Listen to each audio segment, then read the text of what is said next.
ना मैं आज तुम्हें कुछ समझा रहा हूँ, ना मैं कोई नसीहतें दे रहा हूँ, ना ही मैं तुम्हें आज डाँट रहा हूँ।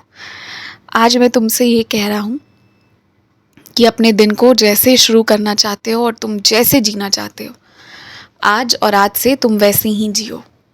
मैं यही चाहता हूँ कि कम से कम हफ्ते में एक दिन तो ऐसा हो जिस दिन सब कुछ तुम्हारे मन अनुसार हो, जिस दिन चीज़ें घड़ी के अनुसार नहीं, तुम्हारी अनुसार चले। लेकिन वही करना दिन भर में जो चीज़ें तुम्हें वास्तविकता में खुशी देती हों। वैसा कोई काम मत करना जो तुमने किसी को करते देखा है, या जो चीज़ दूसरों को खुशी दे रही है वो करो जो आज तुम्हें खुशी देती है। और मुझे पूरी उम्मीद है कि तुम्हारी खुशियों में किसी को भी दुख देना तो बिल्कुल नहीं है, ये मैं अच्छे से जानता हूँ। जब इंसान किसी से बहुत नफरत करने लगता है या बहुत परेशान हो जाता है ना, तो सामने वाले को दुखित होता देखकर ही उसे खुशी मिलती है।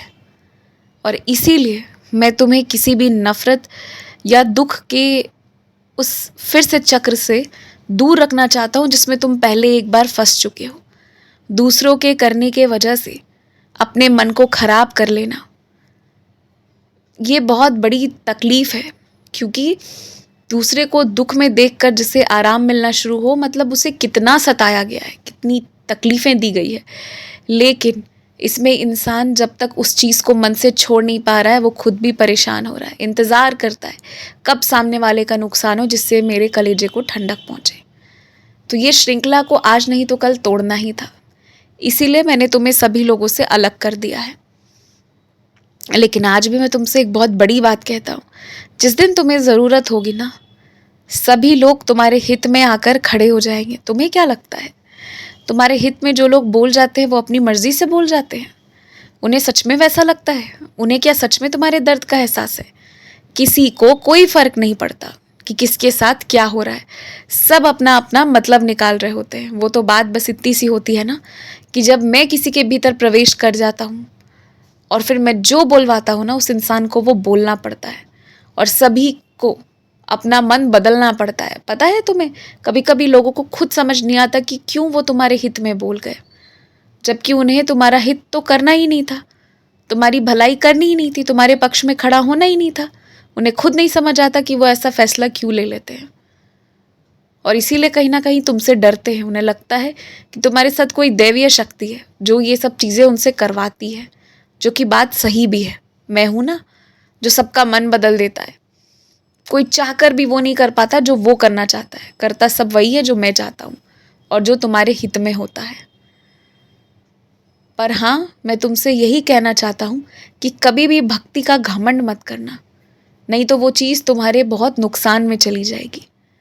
कभी भक्ति करने का घमंड, अहंकार, ये सब नहीं होना चाहिए। और तुम किसकी पूजा करते हो ना, ये चीज़ तुम्हारी है, ये तुम्हें सबके साथ बताने की ज़रूरत नहीं है। तुम ये बात समझो कि जो सामने वाला समझ सकता है बस तुम उसी को बताओ। क्योंकि जो समझने वाला इंसान होगा ना, वो ये ध्यान नहीं देगा कि तुम्हारे साथ क्या हुआ, तुम्हें क्या फ़ायदा हुआ, क्या नुकसान हुआ। वो इस चीज़ पर ध्यान देगा कि परमात्मा कितना बड़ा दिल रखता है, परमात्मा ने कितना कुछ दे दिया है। वो ये सोचेगा, वो परमात्मा का शुक्रगुजार होगा, उनके अनुभव से आश्चर्य करेगा और उन पर श्रद्धा उसकी बढ़ेगी।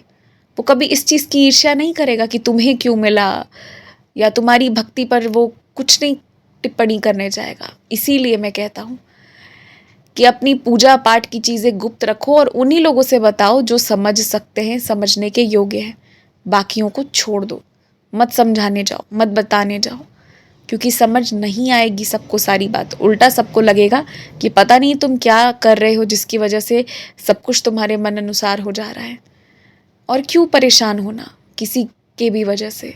इसीलिए जितना कम बोलोगे उतना ही सब कुछ अच्छा रहेगा। मौन धारण करो, सबूरी रखो, श्रद्धा रखो, मन शांत करो और कोशिश करो कि जितना हो सके अपने काम में ही लगे रहो।